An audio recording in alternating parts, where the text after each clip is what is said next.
Good morning class. कैसे हैं आप सब? सब अच्छे हैं? तो हमारा न्यूमेरिकल पोर्शन नेशनल इनकम का खत्म हो चुका है।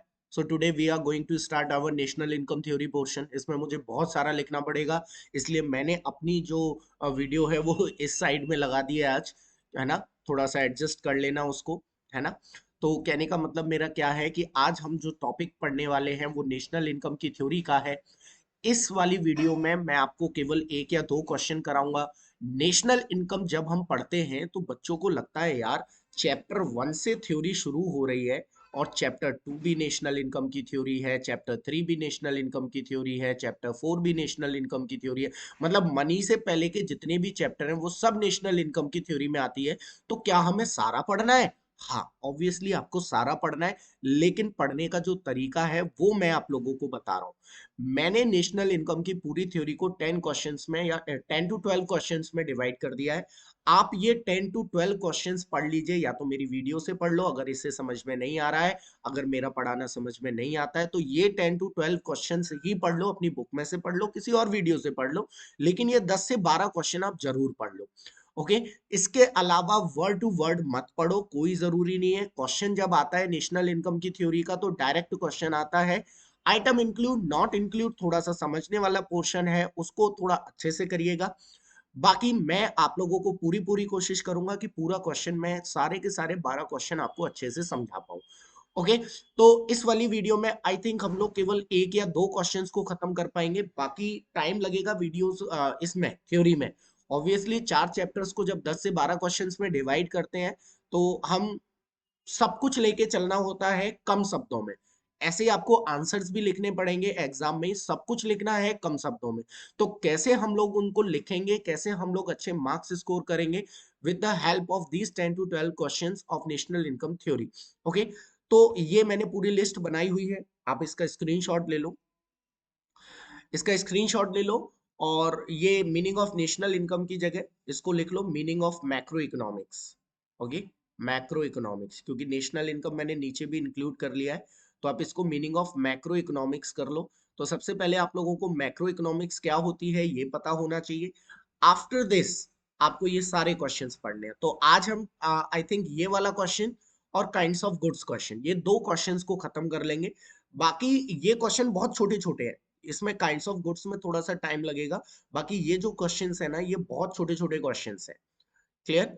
तो इनको हम जल्दी जल्दी खत्म करेंगे। पूरी नेशनल इनकम की थ्योरी आपको मैं 1.5 घंटे में खत्म करके दे दूंगा, यानी कि 4 से 5 वीडियोस में मैं आपको पूरी नेशनल इनकम की थ्योरी खत्म करके दे दूंगा। आप इसको अच्छे से पढ़ लेना, नोट्स भी प्रोवाइड कर दूंगा, और मेरे टेलीग्राम चैनल पे आप लोग ज्वाइन हो जाना, मैं वहां पे आप लोगों को सारे नोट्स प्रोवाइड करा दूंगा, ये पूरी थ्योरी के लिखे हुए, या ये जो पीपीटी मैंने बनाई हुई है ये वाली पीपीटी भी दे दूंगा। ओके। तो कहने का मतलब क्या है, अभी हम लोग जो करने वाले हैं वो है सबसे पहला क्वेश्चन। चलो स्टार्ट करते हैं without wasting the time. Meaning of macro economics. Okay. तो आई थिंक यहाँ पे आप लोगों को दिख रहा है कॉर्नर पे, यहाँ पे कॉर्नर पे यहाँ मेरी वीडियो आ रही होगी। तो ये मीनिंग ऑफ मैक्रो इकोनॉमिक्स लिख लेना है इसको, क्योंकि यहाँ पूरे पोर्शन पे मैं लिखने वाला हूँ, इसलिए मैंने आज अपनी वीडियो उस वाले कॉर्नर में लगाई हुई है, वहां कॉर्नर में लगा दी है। ठीक है, चलिए। तो सबसे पहला जो क्वेश्चन आता है वो आता है मीनिंग ऑफ मैक्रो इकोनॉमिक्स की, आखिर ये मैक्रो इकोनॉमिक्स बवाल क्या है, मैक्रो इकोनॉमिक्स होती क्या है। देखो भाई, ये हमारा बंदा है, अगर मैं इस बंदे की कोई भी इकोनॉमिक प्रॉब्लम पढ़ूंगा, यानी कि मान लो ये अनएम्प्लॉयड है, या ये पुअर है ना, या इसको एक प्रोडक्ट खरीदना है उसका प्राइस में थोड़ी सी प्रॉब्लम आ रही है, ये सारी चीजें हम पढ़ते हैं माइक्रो इकोनॉमिक्स में। तो microeconomics is deals with the economic problem related to individual, एक पर्सन से रिलेटेड जब भी हमको इकोनॉमिक प्रॉब्लम पढ़नी होगी तो हम कौन सी इकोनॉमिक्स में पढ़ेंगे, माइक्रो इकोनॉमिक्स में पढ़ेंगे। But when we study the macro economics, तो macro economics is always related with the aggregates. ध्यान रखना, मैक्रो इकोनॉमिक्स में हमेशा क्या आते हैं, एग्रीगेट्स आते हैं। एग्रीगेट्स का मतलब होता है सम टोटल। अनएम्प्लॉयमेंट देखना है, पूरी इकोनॉमी का देखो, पॉवर्टी देखनी है, पूरी इकोनॉमी की देखो, प्रॉब्लम ऑफ नेशनल इनकम देखना है, नेशनल इनकम कितनी है, पूरी इकोनॉमी की देखो, is that clear, balance of payment देखना है, पूरी इकोनॉमी का देखो। तो सम टोटल, यानी कि जब हम इकोनॉमिक प्रॉब्लम्स को या इकोनॉमिक इश्यूज को मैक्रो इकोनॉमिक्स यानी कि इकोनॉमी एज अ होल की लेवल पर पढ़ते हैं, तो वो हमारा मैक्रो इकोनॉमिक्स कहलाता है। तो आप लोगों को डेफिनेशन दी हुई है, macro economics is the study of is that study of economic is that branch of economics in which we study the economic problems and economic issues at the level of an economy as a whole. Is that clear? तो macro economics किस किस काम में आती है? Scope of macro economics, तो आप national income इससे फाइंड करते हो, नेशनल इनकम इक्विलिब्रियम इससे फाइंड करते हो, एक्सचेंज रेट्स इसी से फाइंड करते हो, इकोनॉमी में कितना इन्फ्लेशन है, कितना डिफ्लेशन है, कितनी मनी सप्लाई है, ये सब इसी से फाइंड करते हो। अच्छा, तो हमारे ये स्कोप ऑफ मैक्रो इकोनॉमिक्स हो गया। अब मैक्रो इकोनॉमिक्स की जरूरत क्या है भाई? अगर इकोनॉमी में महंगाई आ गई तो उसको कैसे कम करोगे? अनएम्प्लॉयमेंट आ गया पूरी इकोनॉमी में, उसको कैसे हैंडल करोगे? अगर दूसरा कंट्री आपके ऊपर हावी होता जा रहा है इन टर्म्स ऑफ बोरोइंग, आपको बोरोइंग देता जा रहा है, देता जा रहा है, देता जा रहा है, उसको कैसे हैंडल करोगे? मतलब बहुत सारी प्रॉब्लम्स एक इकोनॉमी के अंदर जो होती है, महंगाई की, मंदी की, अनएम्प्लॉयमेंट की, पॉवर्टी की, ये नेशनल इनकम के इश्यूज जो होते हैं, जीडीपी के इश्यूज जो होते हैं, वो सारे हम मैक्रो इकोनॉमिक्स में पढ़ेंगे। आप जैसे जैसे धीरे धीरे मैक्रो इकोनॉमिक्स के सारे चैप्टर्स को खत्म करते चले जाओगे, जैसे आप बैंकिंग वाला चैप्टर पढ़ोगे तो वहां बताया जाएगा कि इन्फ्लेशन आएगा तो कैसे कंट्रोल करेंगे, मतलब महंगाई आएगी तो कैसे कंट्रोल करेंगे, डिफ्लेशन आएगा तो कैसे कंट्रोल करेंगे। जब आप उस पर पढ़ोगे, पहुंचोगे determination of equilibrium of national income पे पहुंचोगे, तो वहां बताएंगे कि नेशनल इनकम का इक्विलिब्रियम क्या होता है। तो बहुत सारी चीजें हम लोग इसमें पढ़ने वाले हैं। ओके, चलिए, तो पहला तो थ्योरी का क्वेश्चन यही हो गया इंट्रोडक्शन में, इसके अलावा मत पढ़ना व्हाट इज मैक्रो इकोनॉमिक्स। जब हम पूरी इकोनॉमी एज अ होल लेकर कोई भी इकोनॉमिक प्रॉब्लम पढ़ते हैं तो उसको मैक्रो इकोनॉमिक्स कहा जाता है। ओके, चलिए, तो सबसे पहला question, classification of goods. Goods कितने तरीके के होते हैं? Final good and intermediate good. Okay, हालांकि ये पीपीटी मैंने बनाया हुआ है, बट इससे बेटर हम अपना अलग से समझते हैं फाइनल गुड और इंटरमीडिएट गुड में क्या डिफरेंस होता है। ओके, तो हम जो गुड्स यूज करते हैं बेटा अपनी डे टू डे लाइफ में, उसमें कुछ गुड्स होते हैं कौन से? कुछ गुड्स होते हैं फाइनल गुड्स,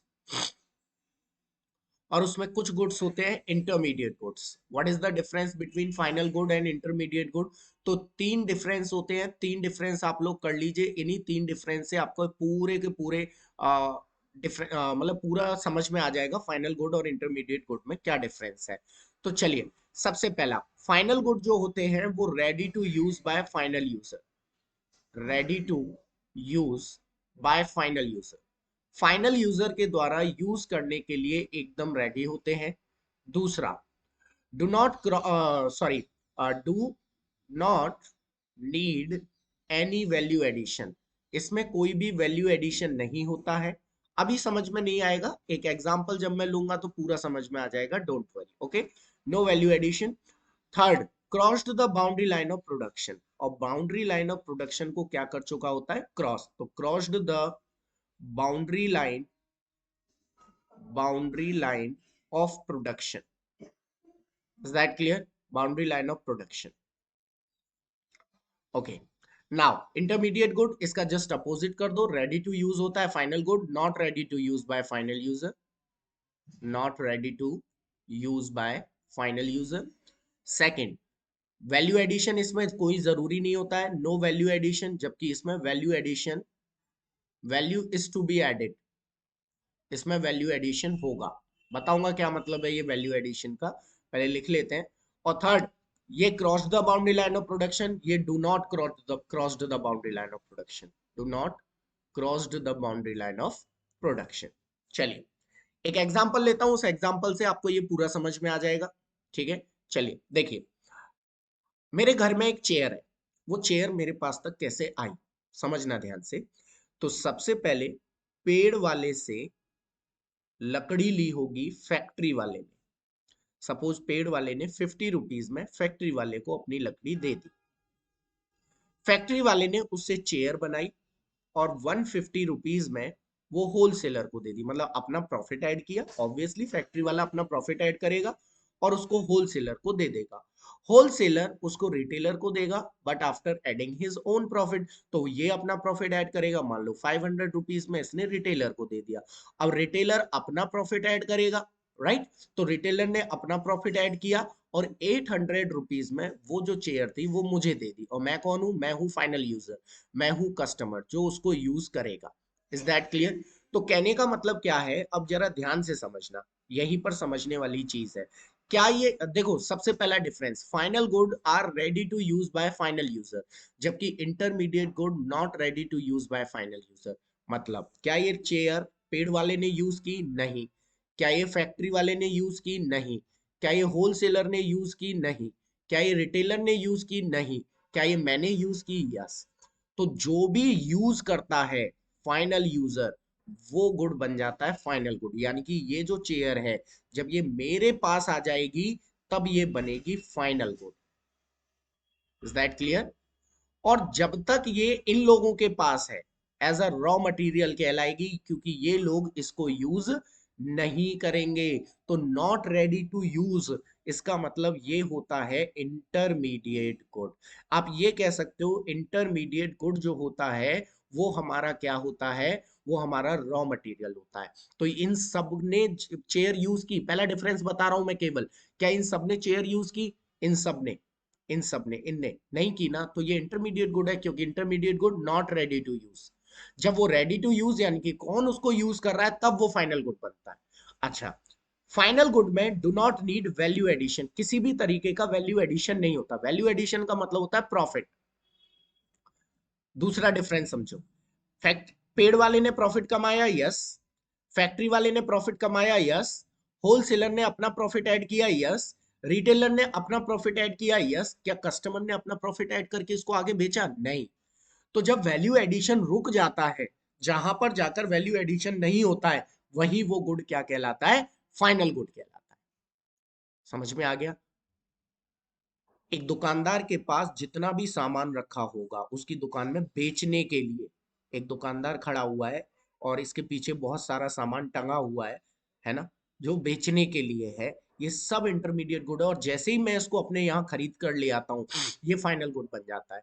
क्योंकि अच्छा, और जैसे ही कस्टमर इसको खरीदता है, ध्यान रखना बाउंड्री लाइन ऑफ प्रोडक्शन में बच्चे बहुत ज्यादा कंफ्यूज होते हैं। What is the meaning of boundary line of production? जहां पर फाइनल गुड बन जाता है वो गुड, वहीं पर वो बाउंड्री लाइन को क्रॉस कर चुका होता है। जहां पर उसमें प्रॉफिट ऐड होना बंद हो जाता है, वहीं पर वो बाउंड्री लाइन को क्रॉस कर देता है।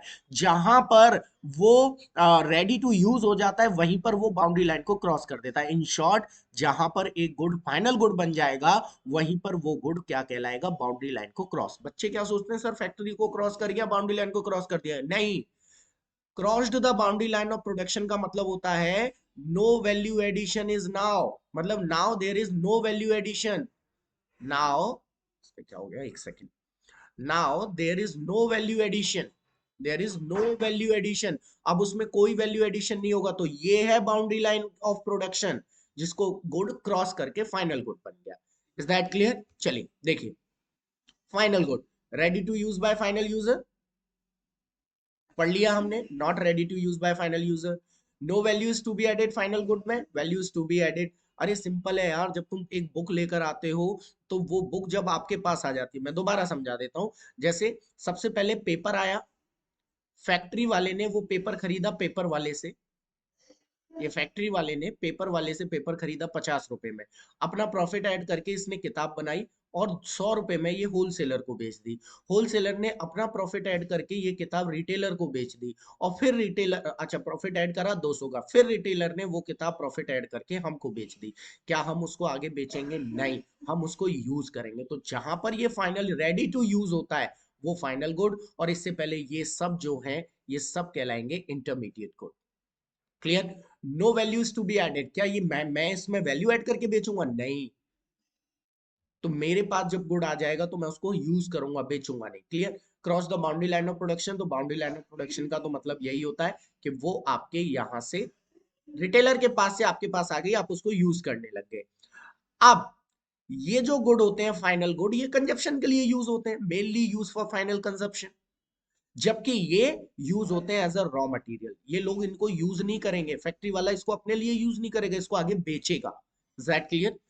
और सबसे इंपॉर्टेंट, फाइनल गुड ही नेशनल इनकम में इंक्लूड होते हैं, इंटरमीडिएट गुड कभी भी नेशनल इनकम में इंक्लूड नहीं होते हैं। रीजन अगले क्वेश्चन में बताऊंगा, जब ये फाइनल गुड वाला क्वेश्चन खत्म हो जाएगा। अभी केवल इतना याद रखो, फाइनल गुड नेशनल इनकम में इंक्लूड होते हैं, और इंटरमीडिएट गुड कभी भी नेशनल इनकम में इंक्लूड नहीं होते। Is that clear?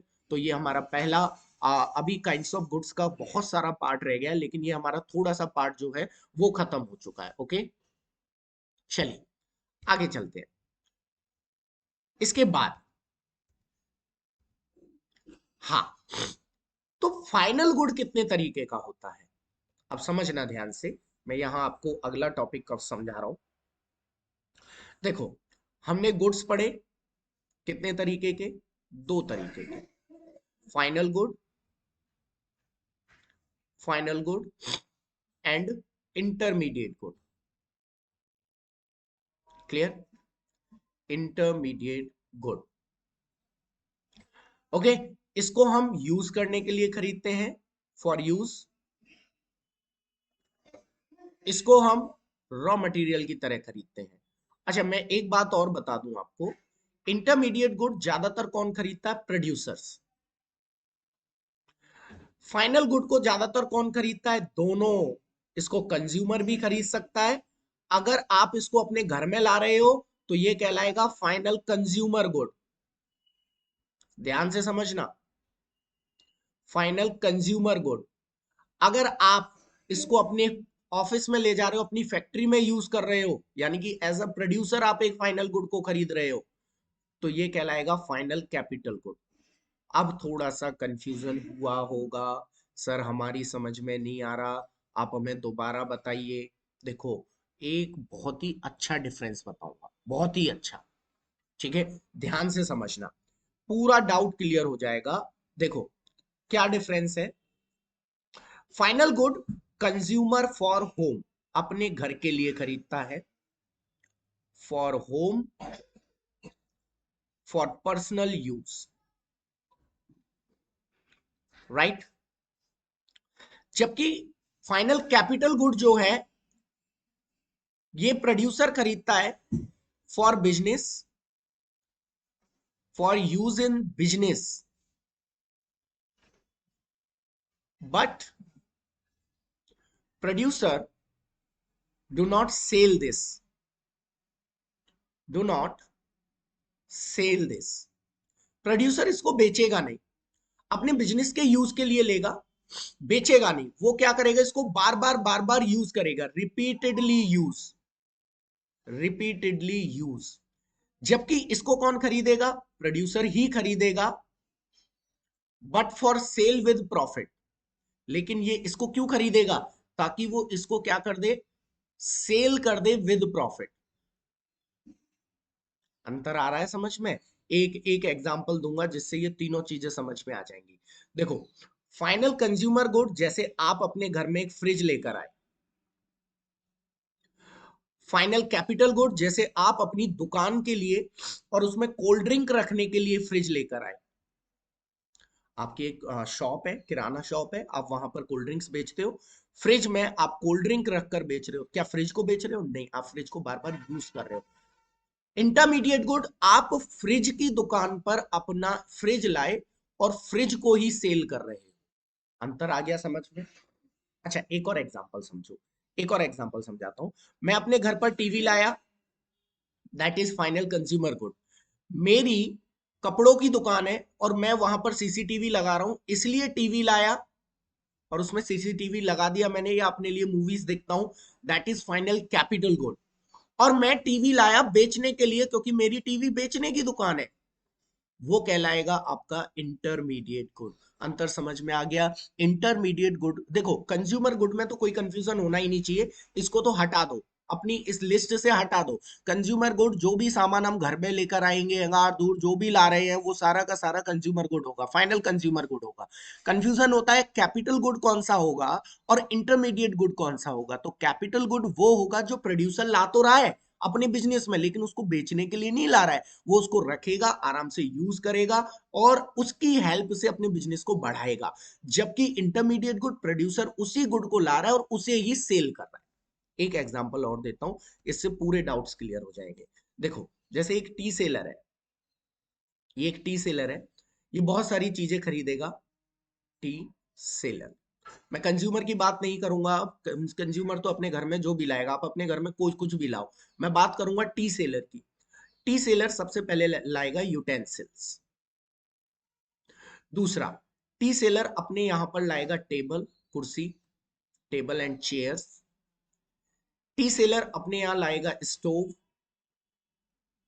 T seller अपने यहां लाएगा सम ग्लास। अच्छा, कुछ ग्लास होंगे कांच के, और मान लो कुछ डिस्पोजल्स ग्लास लिए उसने, समझना, देखो कितना अच्छा एग्जांपल है, डिस्पोजल, ठीक है। इसके बाद वो चाय बनाने का सामान लाएगा, like milk, like sugar, like T, बहुत है इतना, ठीक है। ओके, अब देखो, अब मैं बात करूंगा इसमें कौन सा गुड फाइनल कैपिटल है और इसमें कौन सा गुड इंटरमीडिएट है। तो जैसा मैंने आपको बताया, फाइनल कैपिटल गुड वो जो प्रोड्यूसर खरीद तो रहा है बट नॉट फॉर सेल, उसको बेचेगा नहीं, उसको रिपीटेडली अपने पास रखकर यूज करेगा अपने बिजनेस में। इंटरमीडिएट गुड जिसको प्रोड्यूसर खरीद तो रहा है but for sale with profit, उसी गुड को बेच देगा विद प्रॉफिट। ओके, और ये सिंगल यूज, ये केवल एक बार यूज हो पाएगा, उसके बाद दोबारा यूज नहीं हो पाएगा। अब चलिए, अब आप लोग आराम से इसका डिफरेंस बता सकते हो। यूटेंसिल्स, बर्तन, कैपिटल गुड, क्योंकि अपने पास रखेगा, बेचेगा नहीं। टेबल चेयर, कैपिटल गुड, क्योंकि बेचेगा नहीं। Stove, capital good. कांच के जो ग्लास हैं वो कैपिटल गुड, राइट। लेकिन जो डिस्पोजल है वो तो एक ही बार यूज होंगे, सिंगल यूज, और उनको विद प्रॉफिट सेल भी करेगा, तो ये intermediate good. Milk intermediate good, sugar intermediate good, T intermediate good. Is that clear? तो मैंने आप लोगों को ये रहा।